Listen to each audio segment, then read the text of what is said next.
Hey everyone, we're officially in week 2 of my 13-week series where I'm sharing 65 beginner-friendly workouts you can do at the gym this summer. In this video, I'm going to show you how to set up the timers for our week 2 workouts. For all 5 workouts this week, we'll be using a format called EMOM, which stands for every minute on the minute. What that means is at the start of every minute, you'll begin the exercise and complete the assigned number of reps. Once you finish the reps, you'll rest for the remainder of the minute before starting again at the start of the next minute. You'll complete 4 minutes of each exercise before immediately moving on to the next movement. There's no designated rest interval, just the time between finishing your reps and the next minute.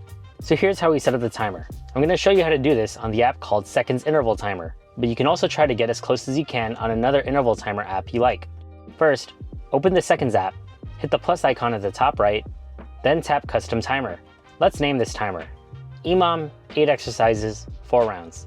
Tap Unnamed Interval, rename it to Round 1, and set the duration to 1 minute. If you'd like, you could also customize the color by tapping the color bar. Once that's done, use the back arrow in the top left corner to return to the main workout screen. Tap the circle next to Round 1, and if the keyboard is in the way, swipe so you can access the menu options. Tap Copy, then tap Paste 3 times.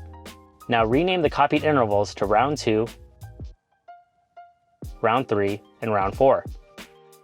Tap the circles next to each round, tap Copy, and press Paste until you have 8 total exercises with 4 rounds each, giving you a total workout time of 32 minutes. This setup makes it easy to look at the timer and know exactly which round you're currently on for each exercise. Workouts will be posted as shorts Monday through Friday. Comment below if you have any questions, and have fun!